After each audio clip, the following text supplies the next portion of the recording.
Hi everyone, this is Memo Valverde with London Foster. Right now we're going to be going over another contract in our contracts section. If you want to look at this contract online, a blank version, you can go to londonfoster.net under Office Manager, Contracts and Forms, and it's going to be the very first contract. Here you can see a blank copy of this contract.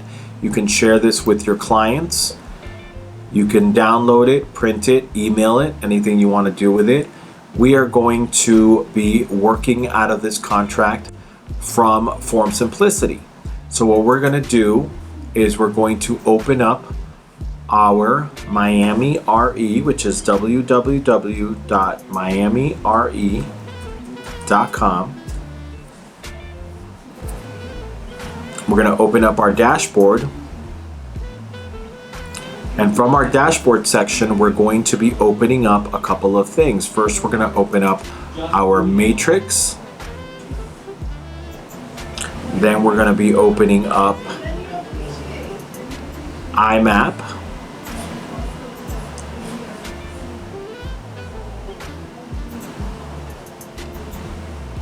And finally, we're going to be opening up Form Simplicity. The very first thing we're going to do is we're going to identify the property. So we're going to go into Matrix, we're going to look up the property that is for sale, and we're going to find the MLS number and the folio number. So first we're going to search for this property. So we're going to use a property that I have listed, which is 5025, unit 1504. Look here at the bottom, it shows that it is a match. You can also, since it is my listing, you can also look under the main home page under active listings, and I'll know that it's mine. We're going to use mine here. So what basically we're trying to identify is two things: the MLS number, which is A106-94839, and the folio number, which is 0232140230230390. Okay, so we've identified those two things. If you did not have it for some reason, you can always look this up in IMAP. But again, more than likely you will have it because you're building a contract, a for sale contract on a property that probably you've already looked at. So what we're going to do now is we're going to go here to the library section, and we're going to go into Forms and Packages in Form Simplicity. And we're going to identify what kind of as-is contract we are trying to create. We're either going to do a cash offer, a conventional financing, or an FHA.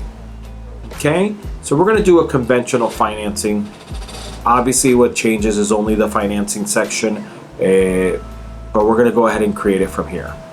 So once you've identified which form you want to open up, you're going to go to this green bar that says Create Transaction from Selected Package. Here, it'll take you to, you can either select a transaction you've already created, or you can write the street address, which is 5025 Collins Avenue, apartment 1504, and this is in Miami Beach, Florida 33140. Next, it's going to ask you to name the transaction. You can obviously name it whatever you like. I like naming it the same as the property. That way it's easy for me to identify. So you just click on that and then copy and paste that there, and then you save it. And so now basically what it's going to do is it's going to look at that package that your broker had already created, and it's going to bring everything into a new transaction with the address and address that you provided for it. So you'll see that there's quite a bit of documents here. There is the as-is residential contract, the condominium rider, the homeowners association rider, the lead-based paint disclosure, the mold inspection, the extension addendum, the non-lawyer disclosure, and the transaction record. Since mine is a condo, I will not be using the HOA. Since it's a brand new building, I will not be using the lead-based paint or the mold. And I don't need to do an extension, so I can take that one out also. And I'm going to take out the non-lawyer disclosure. So then what I do is after I've clicked everything I want to delete, I go choose forms below and delete. And basically it'll take out from my transaction all those contracts that I included, it'll take them out, and now I'm just left with the ones that were not clicked, which will be the as-is contract, the condominium rider, and the transaction record. Okay? So now that I've identified that, I'm going to go to the next tab, which is content. And this is just a little trick. You want to make sure you always pull the MLS information first and the tax search information second. So we're going to go back into Matrix, and I'm going to highlight that MLS number, and I'm going to paste it into import from the MLS. It's going to give me what it suggests that it is. You make sure that it matches what I'm looking for, and you select it. So now what happened was that any information that was in the MLS for that property has automatically been filled out. I go all the way to the bottom and I save it. It'll throw me back to the transaction. I go back into content. I copy that folio number, and I'm going to go back into the county, which I know that the county is Miami-Dade. And then I'm going to paste that folio number, and I'm going to find that tax data. It pulled up the property, I select it, and I'm going to make sure to save it again. So now basically everything that was on the MLS and on the tax record should be saved into the content section. And let's just go through it real quick, make sure that everything looks right. So you have the address, you have the zip code, you have the legal description, the year it was built, the 2-bedroom, 2-bath. I know that the association fee is here, $11.20. So I write it in. The listing price.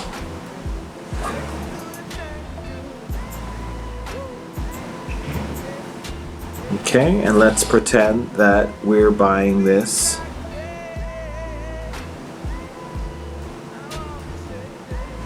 for $1 under $1 million.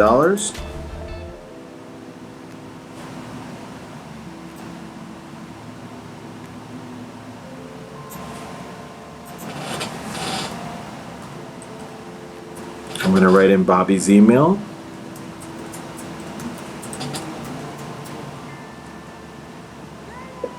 All my information is right.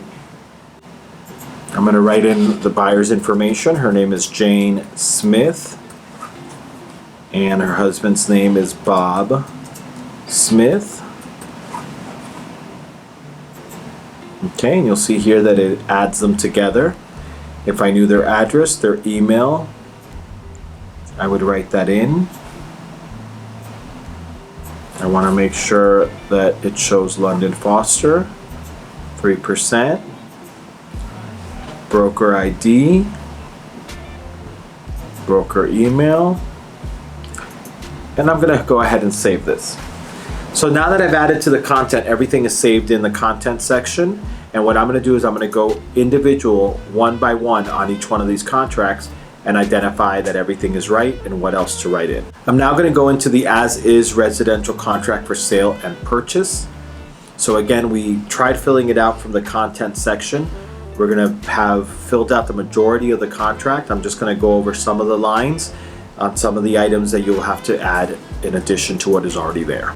So in the as-is contract, you'll notice that on the left-hand side there are numbers. That number represents the line on the contract.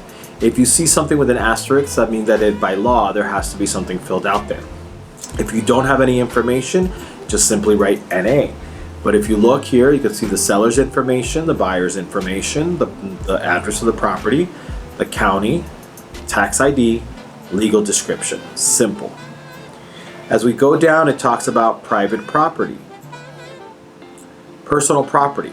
It says, unless excluded from paragraph 1E, please make sure to add any other information other than what is already included here. In section D under personal property, we're going to include everything that is included in the sale of the property. They've automatically included range, oven, refrigerator, dishwasher, disposal, ceiling fan, intercom, light fixtures, drapery rods, drapery blinds, treatment, smoke detectors. Okay, so what is not included here? Well, the washer and dryer is not included here.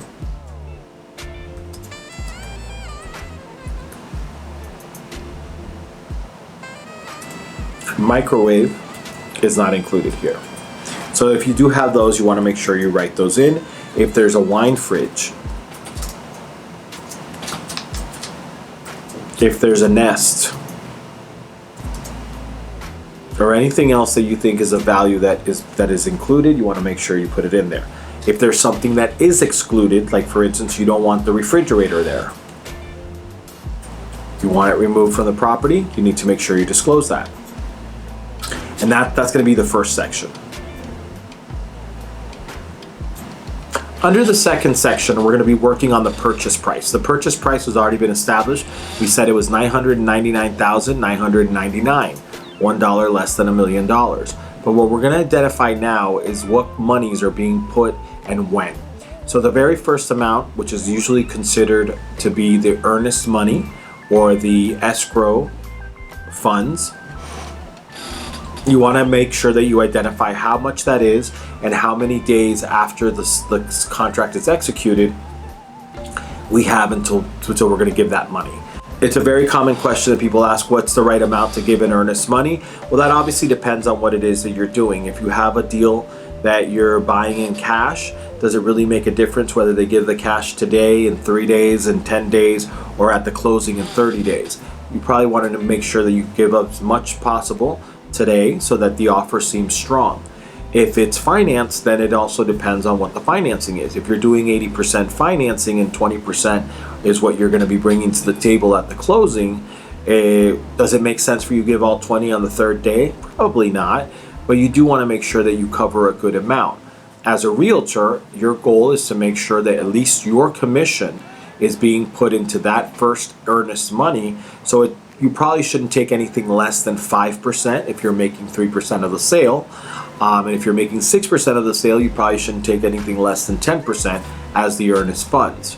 Since we identified that we're going to be doing a 20% financing here, let's say that we're going to give 10% as earnest funds, which would be $99,999. And we're going to say that this is either going to be A, accompanying the offer, or B, or two, I'm sorry, one, accompanying the offer, or two, it's going to be made within the next few days. Usually it's 3 days, but you can obviously write 5, or you can write 2, or whatever it is that you want to write in order to make your offer seem stronger and more attractive to the seller. The next is the additional deposit. A lot of people don't use this additional deposit. Well, if you're going to give 10% now and you have to come up with 10% before the end of the deal, well, you probably want to tie some money to the second deposit and maybe match that with the inspection. So I would probably say, why not give another $40,000 as a second deposit? Okay, and that second deposit of $40,000. Now, if we identified, bear with me 1 second, let me pull out my calculator. If we identified that we're doing 80% loan,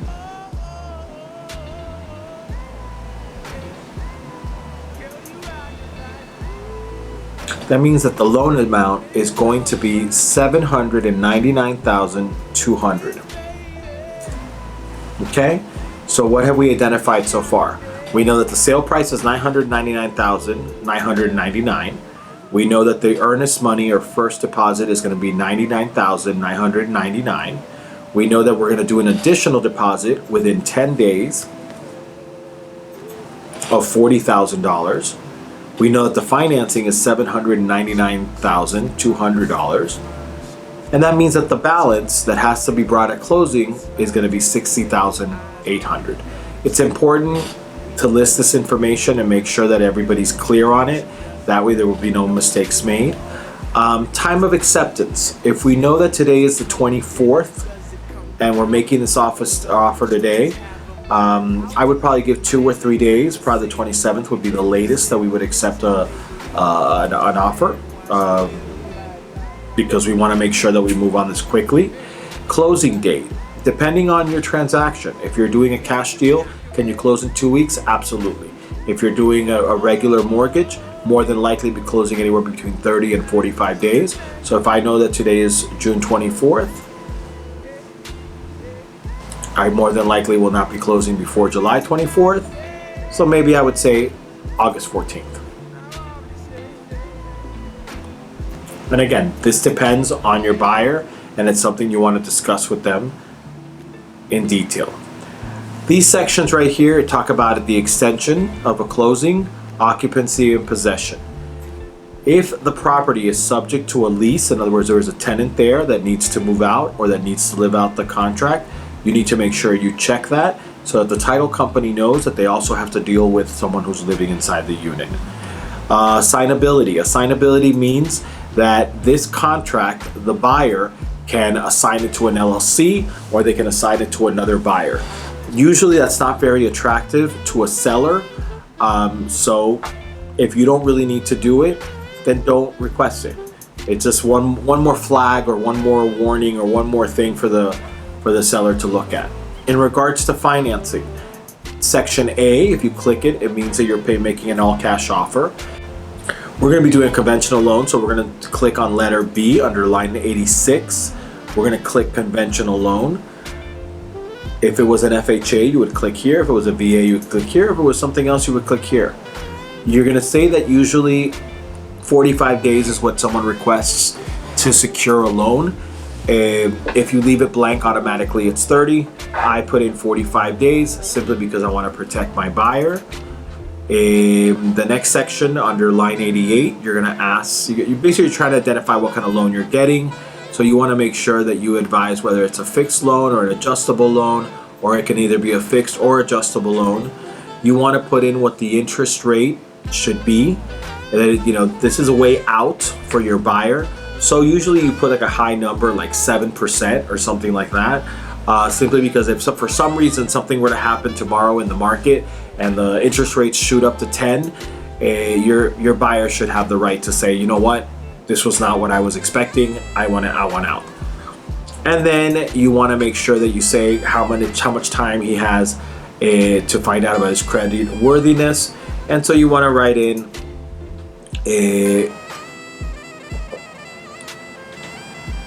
what the term is in regards to what the loan is going to be. So more than likely it's a 30-year. You want to make sure that under line 91, you reiterate to the buyer that they have 5 days to apply for a loan. If they need more time, then that needs to be disclosed, and then the seller will need to accept those terms. But it's something that you want to write in line number 91. Here it talks about the loan, and if you don't do your job and they don't follow up. It also talks about on 123 and 124 whether or not the buyer will be assuming the loan or they will be purchasing the note. That's very uncommon, and if it is, then you need to make sure that you identify it. Here it talks about the costs to the seller and the costs to the buyer, who pays what. 145, again, it very clearly states that you have 15 days to provide the title evidence of insurance. You can change that. Really no reason for you to do that other than if it benefits you. If it's something that you don't really care about the title because you've already done the research, then you probably want to leave it at 15 days. In regards to title evidence and insurance, this is usually when you want to identify who's going to be paying for the title search. So under section 1, it says a seller shall designate closing agent and pay for owner's policy and charges. Buyer shall pay the premium for buyer lender's policy and charge for closing services related to lender's policy. In section B, it means that the buyer shall designate the closing agent and pay for the owner's policy and charges. And section 3 is basically within Miami-Dade and Broward provision. It says that if the seller provides the owner policy of the last closing, then the buyer doesn't have to pay for it. It's usually the most attractive option, and it's the easiest option on things like a condo or things like that it's not going to be a big thing. And then you also want to make sure that sellers shall not be obligated to pay more than $200 if left blank to an abstract continuance or title search order by the closing agent. Okay, so you want to fill that out. In regards to the survey, it speaks of the survey, the home warranty. You can either, have a home warranty. It can be paid by the buyer or the seller. Usually it's not an issue. Special assessments, speaks of special assessments that have to do with the county. So for instance, if there's something like a new power line that needs to go up, or they're breaking up the roads in that area and there's a special assessment that's already there, either this is a negotiating tool, but either the seller shall pay the installments due prior to the closing, or the seller shall pay the assessments in full at the closing. In other words, in Section A, the seller pays up until the day of the closing, and then the buyer continues to pay the assessment. And again, this is not the assessment for the homeowners association, the assessment for the county. It's usually something like power lines or roads or that sort of thing. If there is an assessment and you want the seller to pay the assessment, that needs to be written in separately. Section B says that the seller will pay anything that is owed prior to. And again, this is more for the title company so that they know what to withhold and what to take from the seller's profits to pay off this section. The next two sections talk about the permit disclosures, radon gas, flood, and basically what it's saying is that the seller has to provide the flood information within 20 days. Energy brochure talks about lead-based paint and the homeowners association. FIRPTA, which is the Foreign Investors in Real Estate Property Act, which means that if it's a seller and he's from a different country, he's not a U.S. citizen, he's not here, money has to be withheld for taxes. Seller's disclosure, it talks about how the seller needs to fill out the seller's disclosure form and send it back to the buyer so the buyer knows exactly what it is that the seller knows in regards to a flood or a fire or anything of the sort. Section 11, property maintenance. It talks about, casual loss or wear and tear. Basically, there's nothing suspect or crazy that happened. Section 12 talks about the property inspection. Property inspection is a right to cancel by the buyer. Usually if left blank, it's 15 days. Since we're putting a second deposit, I'm making it match that day. Within the first week and a half, the buyer will request an inspection. They'll do the inspection, and if everything is fine according to the inspector, then they will pay that second deposit. There is also a walkthrough inspection, which is done on the closing date or the day before the closing date. It also speaks about the seller's assistant to cooperation and closeout building permits, assignment or repair of the treated contracts and warranties. It'll go over a little bit about what the escrow agent's obligations are, default of and resolution of any disputes,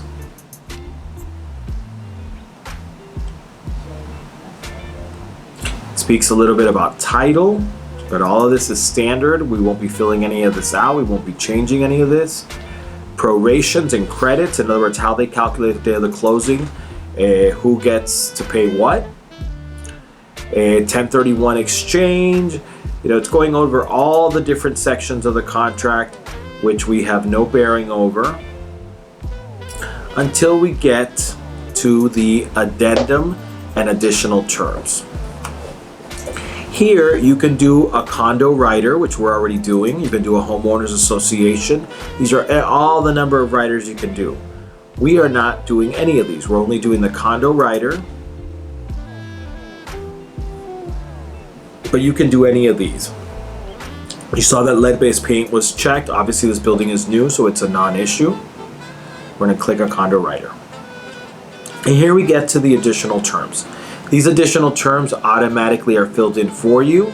You don't have to keep any of them. You can change them all, but this is what we like to recommend that you use.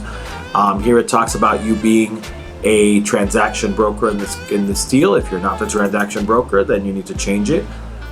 This speaks about the buyer paying your administration fee of $595. If you'd like to change that, you can do so. The seller will pay, close any and all pending, expired, or open permitted liens violations on this property. Buyer and seller agree who the title company is going to be. Okay? And then we just reiterate what's already said before.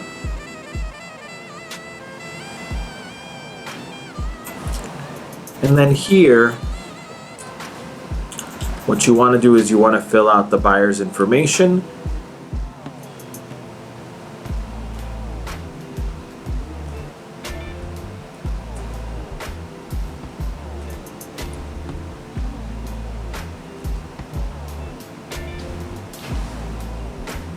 Okay, you could only fill out your section, but you can put 3% for your section. It's just to reiterate that you are getting paid this amount. And go ahead and save it.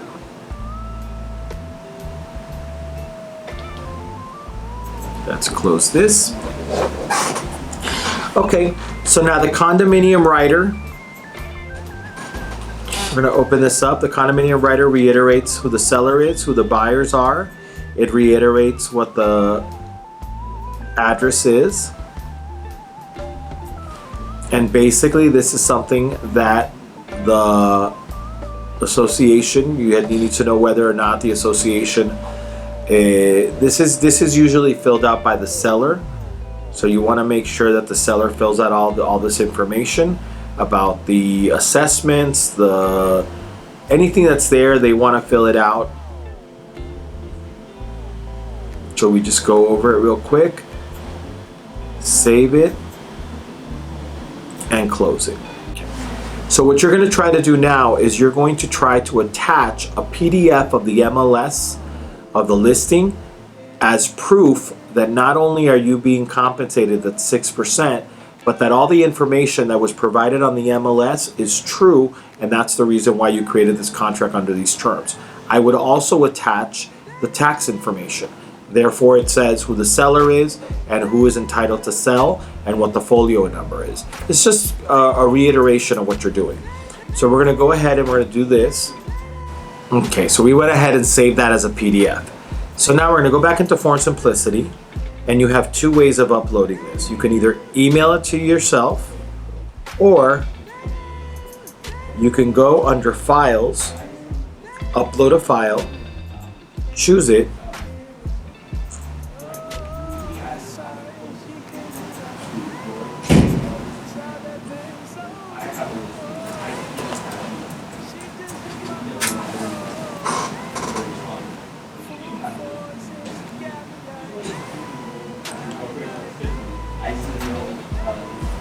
okay, and you see that it's already there. So now I'm going to upload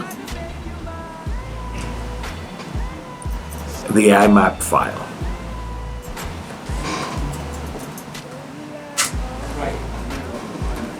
Okay, so now that we have our three forms that we had before, our as is contract, our condominium rider, our transaction record, which is basically just a form that we can reiterate what the dates are, the IMAP and the matrix, we're going to go ahead and click them all, take this one out, click them all, and then we can go to the e-sign section.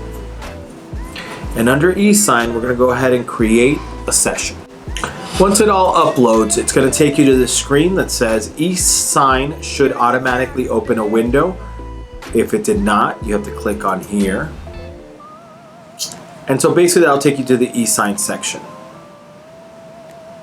Now this was Mr. Jane and Bob Smith, so I would write in Jane and Bob Smith. I would write in the address 5025 Collins Avenue,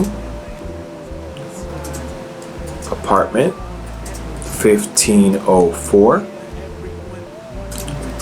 and this would be offer. Now what I'm going to try to do here is I'm going to do two things. I'm going to assign this to my buyers so that they can both sign, and I'm also going to assign this to a realtor so that the realtor can assign it to his seller, and therefore we get them all together. We do everything electronically. It's going to be very simple. First thing I'm going to do is I'm going to make sure that I fill out this email completely. I'm basically going to ask the two buyers to sign and the seller to sign through their realtor. So the realtor is going to forward that email to the seller so that the seller can electronically sign. So the very first thing it's going to ask me is who should get the email once everything is signed. I'm going to put that as myself. That way I get an email saying everyone in this party has signed. I can either have one person sign at a time, or I can have all signers sign at once. I think in this instance I'll do it one by one just to demonstrate. I can include myself as a signer. I can allow the signer to delegate to another person. So what I'm going to do here is I'm going to create a section where I'm going to have a realtor delegate this to their seller. It's going to make it a lot easier. We can CC a final document as an attachment to everyone involved, and we can also set a reminder. So I'm going to go ahead and have it CC. Now it's going to take me to the address book. In the address book section, I can obviously add a signer, but I can also look up past signers. So let's say in the address book, I'm going to look up someone that I've already worked with.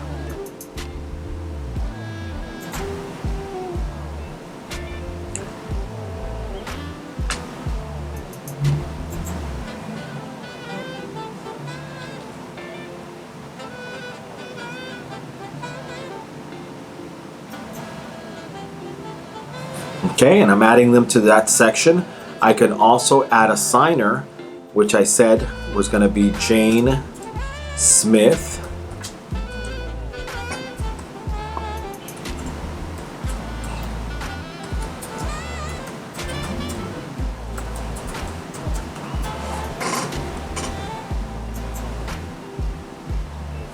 And I'm also going to add Bob Smith.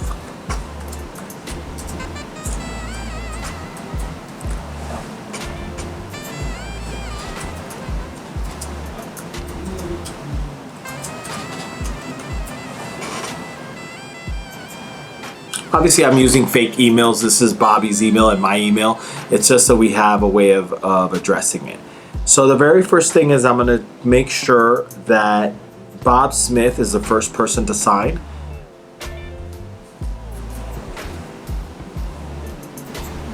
And I can change the order here. So now I've got Bob Smith signing first.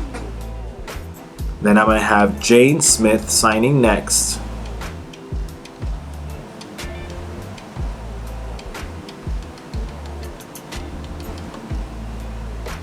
And I'm going to eliminate one person from here. So Bob Smith's going to sign first, then Jane, then Griselle Arias, who's one of our realtors. I'll have to call her and let her know that not to be scared that I sent her something, but I'm going to use her as the realtor for the seller. And therefore, she'll be able to say, oh, okay, let me forward this on to my client. So we have identified the three parties that we want to get to sign. We're going to hit next. Once you hit next, what it's going to do is going to give you a pop-up window where you can assign the role to each person. So if I've got the buyers, I'm going to say the buyers are Bob Smith and Jane Smith, and who the seller is, I'm going to give it to Griselle, even though Griselle is really a realtor, so that she can assign it to the seller of this property.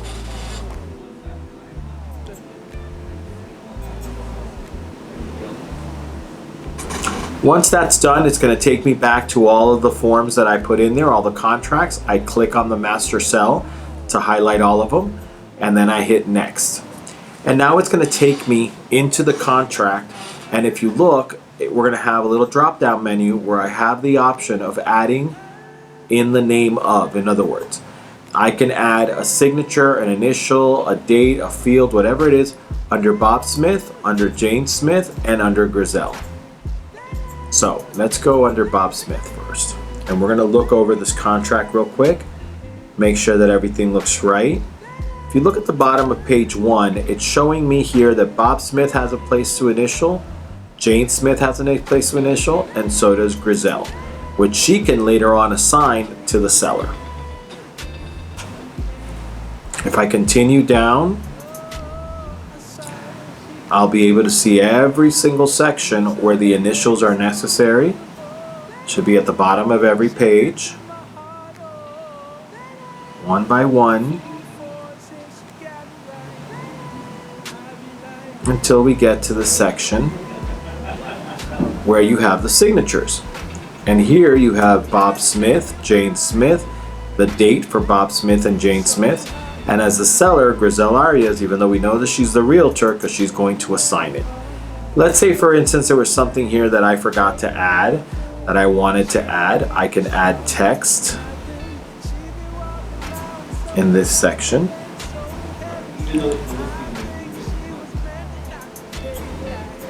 And I can write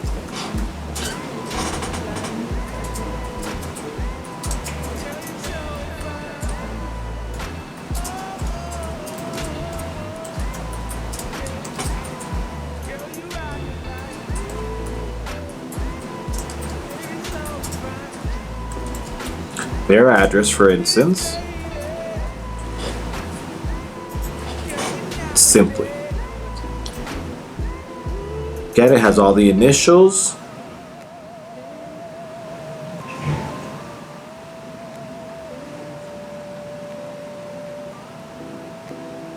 You can see the MLS thing here, where it very clearly states what the commission is.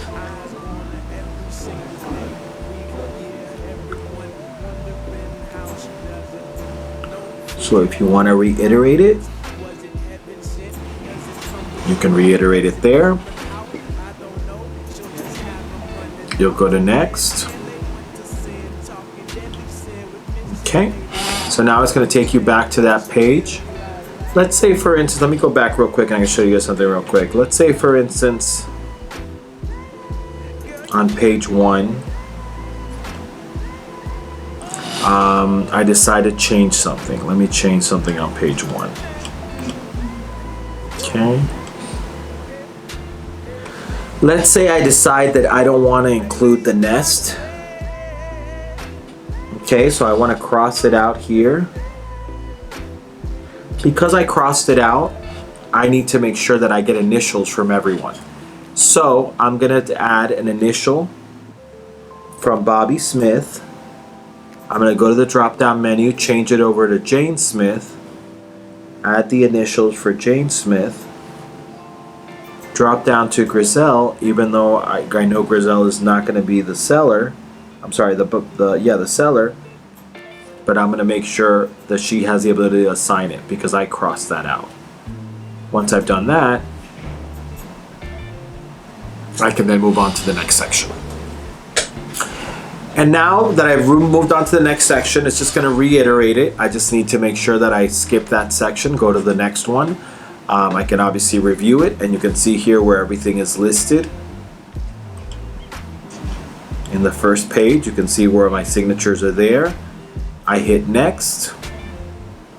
It takes me back to the original email.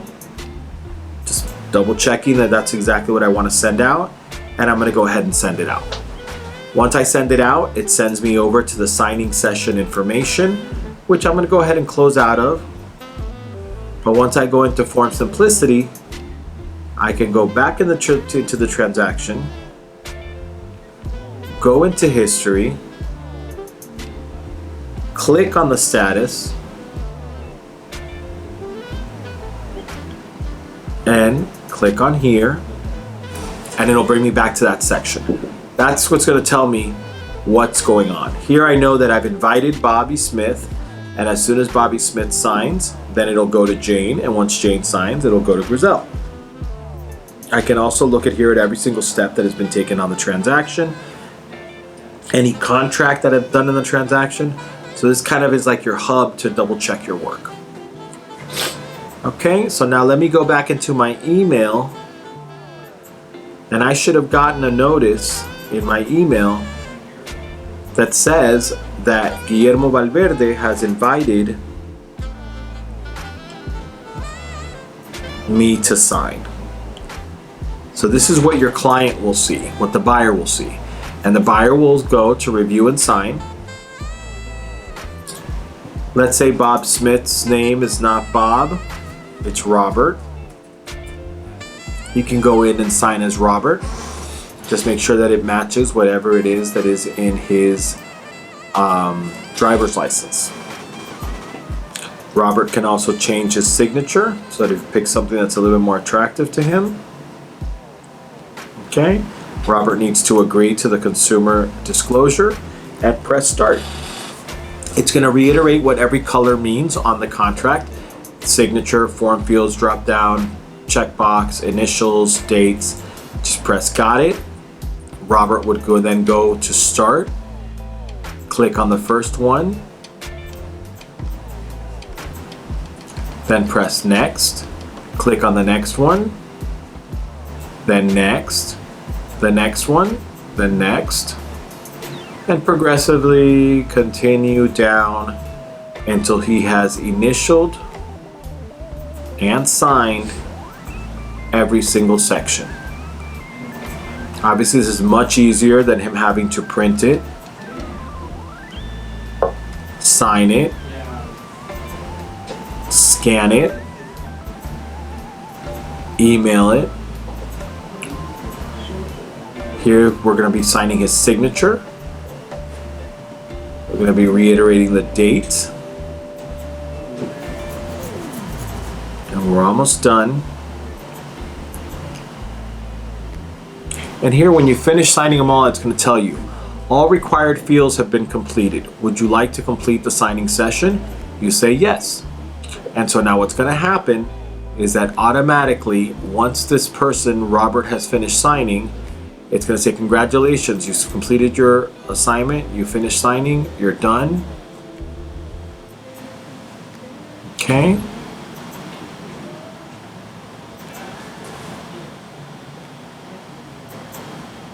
I'm going to go back into the active, go back into the transaction, go back into the history, and go back into the status.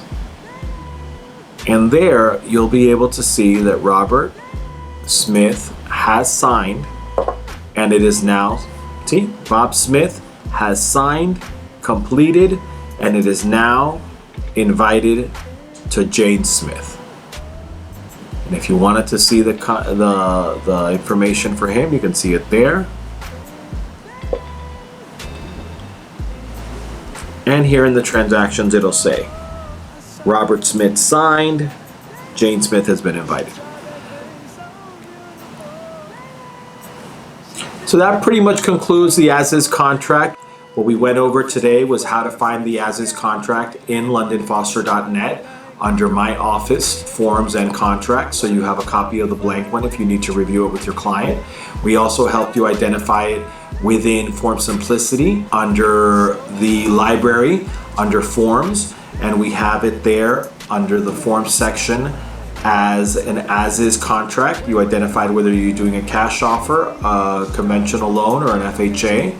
We also helped you find it in Matrix, so that when you go into Form Simplicity, you're able to visit the content page, and from the MLS number or the folio number, fill in the content for your transaction. And more importantly, we taught you how to sign it electronically, so as to make it very convenient for your clients and easier for you. I hope this helps you out, and I invite you to visit londonfoster.net if you need any other information.